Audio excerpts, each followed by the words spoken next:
Shalom, this is Rabbi Adam Law from Yisrael and Toronto Lights.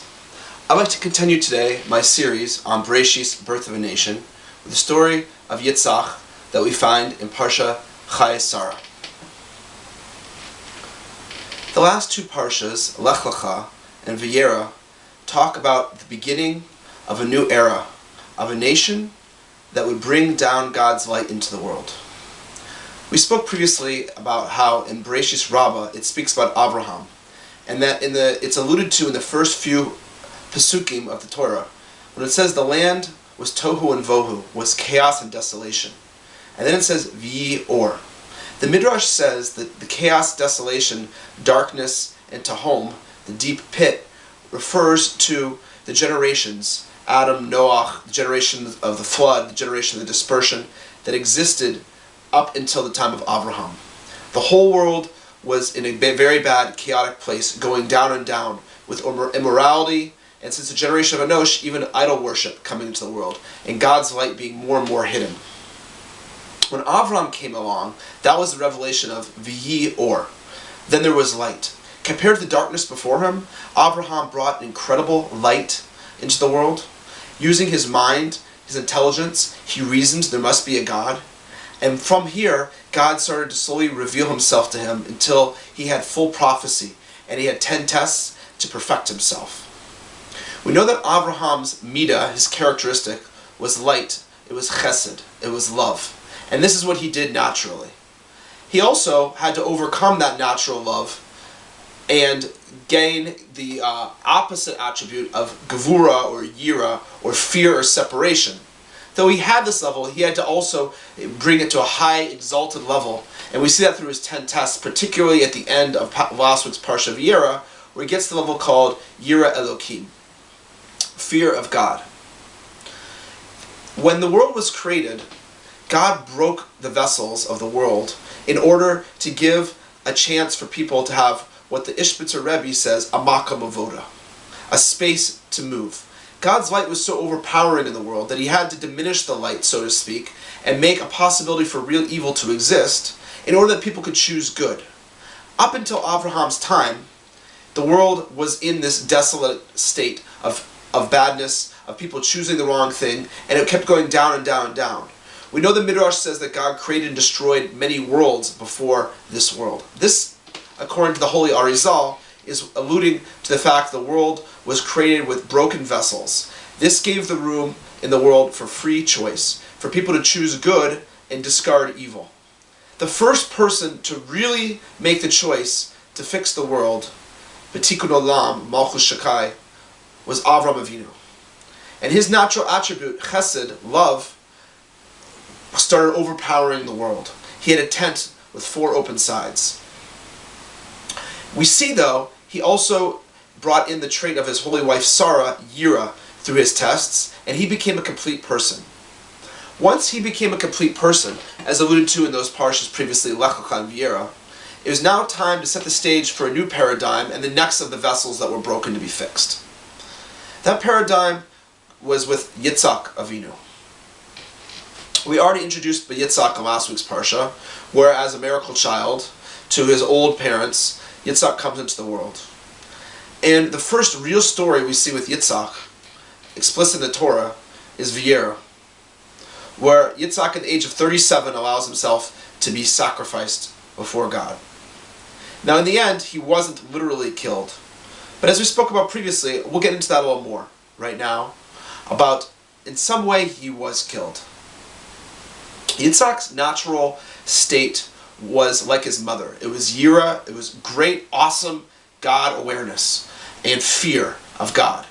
Because of that, it wasn't a trial for him to be shechted. As hard as it is to believe, it wasn't as much of a trial as it was for Abraham, who had so much love, who had love for his son, who had love for people.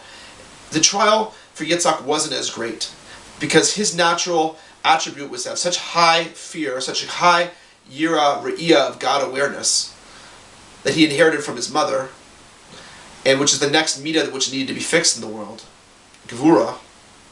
Because of that, it wasn't so much of a test. But nevertheless, at the moment that he was shechted, so to speak, on the altar, Some of the Sfarim say that his neshama left his body and went on high. And even the angels cried into his eyes. And he had such a high revelation of godliness at that moment that he was like a walking dead man. It was like he came so close to death that he didn't have the chiyas, the life, the love, to go on and be a productive member of society, to be going out and changing people. We know that Avraham went around and made many souls in the world. He brought many Baalei Tshuvas. He brought many souls to the service of the one God. Yitzchak was extremely aware and connected of God. But he was not able yet to go out and have the zest for life and chesed for life to go out and change the world. He was in a more feminine attribute of removal and separation and innerness. And he had not yet fully acclimated his father's traits. Because of this, he wasn't able to find a mate and get married. And he wasn't able to have children yet. The Kedushas Levi points out that he's actually able to only have children until next week's Parsha, Toldos, where it says that Abraham had a son and Yitzchak had a father, implying that both of them fully got each other's attributes, and Yitzchak was finally able to take the manly attributes of Abraham and have children. But before that, we see that Yitzchak himself doesn't really have much desire to go out in the world. Once Sarah dies at the beginning of this week's Parsha, the extreme loneliness of life starts to hit Yitzchak. Before this, in Vieira, he was walking around sort of like a shattered man. But he was able to cope. But when he lost his mother, Sarah, all the desire for love and the feminine had been removed from him. And he needed to change. We know that sometimes when a person goes to war, when they come back, there oftentimes can be a very shattered shell of themselves and not have much desire to go through the world. I was a mashal often give of the 60s, that in the 1960s there was so much love and freedom and high experiences that people oftentimes didn't make it past that. After they had those type of experiences, how could they go and get a regular job and build a family? They were always looking for the next. So Lahavdim and Kol Havdalos, Yitzchak, after the experience, the highest experience of the revelation where he almost died at the Akeida, he was like someone who just saw God everywhere. He had such awesome awareness of God that he didn't really feel much a need to go out and build something and build a family. Here we see that things start to change. You know, there are two paradigms for finding a soulmate. One paradigm is like Yaakov and Rachel. That Yaakov sees Rachel, he immediately senses a holy spark in her, and he desires to make this woman his wife. That is one paradigm which people meet their soulmates. Another paradigm is the shidduch. The shidduch is where a person may need some help, or maybe they're in a circle where it's not so much mixing involved between the sexes. And therefore, a very holy person who knows them very well will go and be sent on a mission. This week's Parsha, we see an amazing explanation of the whole mission of Avraham sending Eliezer to find a wife for Yitzchak, his son. Yitzchak himself, you never see him express desire at all at this point to get married. Avraham realizes that him and Sarah are going up in age, and he wants to make sure that before he passes on, the Yitzchak finds an appropriate shidduch, not from the people from Canaan, but from their home birthplace, where the women, though they are also steeped in Avodah Zarah, their midos, good traits, are higher level, and Avram really desires that Yitzchak should find a holy wife from there. So without any mention of Yitzchak, what his involvement is, Avraham sets the plan going with Eliezer, his faithful servant, who's also a servant of God, to go and find Yitzchak a wife. There we will start in talking about how Yitzchak started to change in his heart to become the person he could be. From the awesome God awareness and yira and separation, and some could say brokenness from the near-death experience that he had, Yitzchak again was walking around as a person not desiring to get married, not desiring to connect. He was so connected to God as it was, he didn't necessarily feel the need. So from the Akeida and then the death of Sarah, something started to change within Yitzchak. So now I'm going to read the Pesukim talking about the meeting of Yitzchak and Rivka and how Yitzchak made this move forward to get married. Now we know that, as we said, Avraham sent Eliezer on this mission to go and find a wife. And we see there, it's an interesting thing. What's the test that Eliezer wants to find to see who is the appropriate wife? The test is, I'm going to go and see who will water me at a well, and see who will also water my camels. Meaning is, we know Yitzchak is very inner. He's very inner. And what he needs the most is somebody who can wake him up, shake him up, to give him more zest and more zeal to go out and create a family, create the awesome spiritual group that Abraham was creating in the world, bring the light of God into the world. He needed somebody who could bring him out of that. Sometimes I hear for shidduchim, you'll meet a woman or there'll be a guy who they're very inner person. And it's hard to find their zest. But sometimes a good shadchan can find somebody for that person who will bring them out of their shell, who will really awaken that person. So Eliezer, being a servant of Abraham and also a servant of God, he knew that Yitzchak needed somebody with that sort of zest. So he says, I'm going to find somebody who's going to go out there and make an amazing Shabbos table, who's going to be an amazing Rebbitzin, who's going to inspire and give him the bias Naaman, Yitzchak, the bias Naaman, to go and do the mission of his father Avram, because we know that Yitzchak was the chosen one. God said it, that Yitzchak was going to bring God's light into the world after Avraham. Avram's getting old. Now we need to find somebody who's going to match the mission. So what did Eliezer do? He said, I need to find someone who gives. Yitzchak is inner, I need to find someone who's outer. I'm going to find a young woman who's going to be at the well, an outer woman who's shepherding her flock, and is going to go here and have great chesed, is also going to be a good host for me and water my camels as well as me. Which is interesting, if you look at the word camel, in Hebrew it's gamal. Very similar word, right? We know the word gomal chasadim, we even say it during Shemon Esrei. Provider, giver of chesed. We know this term means somebody who brings chesed and gives to the world. So you can see here, alluding already with the camels, that Eliezer was looking for somebody who would be a chesed, who would bring light and love to Yitzchak's life. And that is we found Rivka. He brought him and Rivka went back to her house after she did indeed water the camels. They gave presents to her, and the family and her ultimately agreed that she was going to go back. But again, and they're on the way back to Eretz Yisrael to meet Yitzchak. But again, no mention for Yitzchak of his desire to meet, to find a mate, of anything to move forward. His father knew it was time, so his father made the shidduch. So let's look at the psukim now at the meeting of Yitzchak and Rivka. This is based on the Mea Shalach, Ishbitzer Rabbi, as well as the Kedushas Levi. It says here, in Kaf Daled, Samak Beis, Yitzchak ba mibo be'er l'chai roi v'hu yoshev be'eretz hanegev. Yitzchak came from dwelling in the well of seeing life, and he was dwelling in the land of the Negev. The Ishbitzer points out that Negev is menugav, dried up. The Negev is a desert. Yitzchak realized he was dried up. He wasn't adding life to the world. He wasn't bringing in new followers of God. He wasn't falling completely in the way of his father, who was a great man of love and chesed. And he also was missing something. His mother was not around anymore. He didn't have his mate. He was starting to get lonely. And that's why it says in the pasuk, Yitzchak ba miboy be'er chai roi. He came from the well of seeing life. Yitzchak started seeing and realizing that he wanted the well of life, of true life. And life means a wife. It means he has to find somebody who he can be partner with to bring light and love into the world. Because he was menugav. He was Yoshev Be'eretz Hanegev. It was a state of dried upness. But he started realizing, he started having a change, that he needed to grow and find true life in the world. V'yetze Yitzchak l'suach b'sadeh, lifnos erev v'yisa inav yar v'hine gamlim bayim. Yitzchak went out to start speaking in the field towards evening, and he saw, and behold, camels were coming. Again, an allusion to is found here.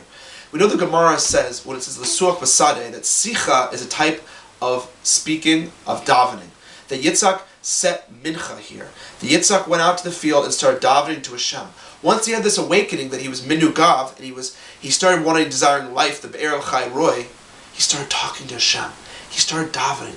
He opened his heart to start davening to Hashem, to change things. We know that the sicha is a type of davening like hisbodedus. As Rabbi Nachman says, to go out into a field and talk to Hashem, and bring your worries as a friend talks to another friend, kaviyachol, about your worries, your personal language, your personal speech about how you want to you want to make the world better, how you need to improve, how you want to get close to God, your personal yearnings and desires to make the world a better place, to be a better servant of God, and your personal worries about life. It's a unique type of davening that we see the Holy Fathers here set by Yitzchok speaking in a field.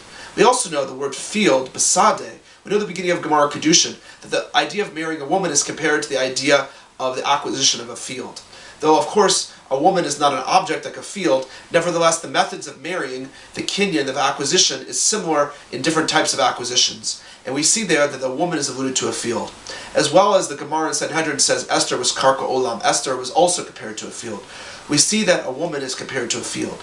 So when it said that Yitzchak went to speak in the field, it really meant he went to go daven about a wife. Yitzchak started changing and realizing he needed to find a wife. And it says, V'hine hagamalim ba'im. The camels were coming. The gamalim, the chesed was coming. My Rabbi, the Ritziner Rebbe in Bayit Vagan, said an amazing thing. One time I was speaking to the Rebbe, and I asked him, Rebbe, what's the difference between Amunah and Hishtadlus? How much of each do you need to do? And normally we know, for instance, the Rambam says a person needs to work just a minimal amount every day, 3 hours or so, whatever he needs to make a living for his family, and the rest of the day should be involved in Vodas Hashem, davening and learning and chesed. That you need to do a minimal amount of Hishtadlus. If somebody wants a shidduch, you can't necessarily move to Alaska to find a shidduch. You got to put yourself in a place where you can find a shidduch. You have to do some level of Hishtadlus. If you want a job, you got to go out and make it happen up to a certain point. You don't overdo it. You have to have faith that God's going to fill in the rest. And that is the standard Jewish position.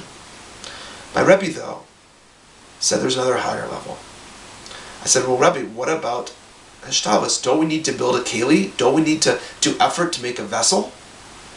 And my Rebbe, the Ritziner Rebbe, said, Amunah is the keli. Amunah is the vessel. That if you have enough faith, enough trust in God, you can actually build a vessel for God's light to give you all the things you want in the world. Purely through prayer. Purely through Amunah. And then it will come. This itself is a deep, deep sod. And generally, it's not for everybody. Rabbi Nachman does say that if you daven, anything can happen. You can get anything. However, there are other sources which seem to disagree, such as the Baal Shem Tov, Sefer Baal Shem Tov says, it's true you can get anything. For instance, the Baal Shem Tov would change woman's nature in order for them to be able to give birth, even though naturally they couldn't.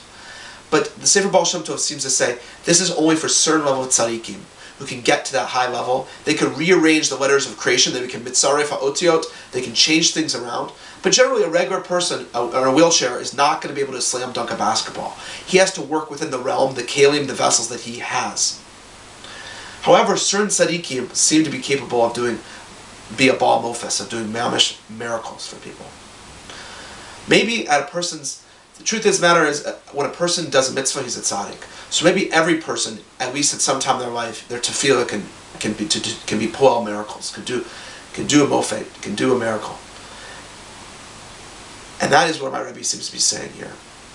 That the Amunah is the keli, that with enough tefillah, enough Amunah, you can build everything without any hishtadlus. And that is exactly what we see here by the tzaddik Yitzchak. Can you imagine? He finally desires to get to the Be'er Chai Roy. He realizes he's dried up. He's from the Eretz HaMenugav. And he goes up to the field, and for the first time, he desires a wife and desires life and starts davening. And what happens? He opens his eyes, and his wife is literally standing before him. Can you imagine that? The level of tefillah, the level of amunah that Yitzchak had, the level of life and love that entered his heart, in order that suddenly he could daven with such kavanah and such devotion and such amunah that he just opens his eyes after his tefillah, and his wife is right there. And that's the power of tefillah, the power of amunah that Yitzchak teaches us, and the power of desire of change.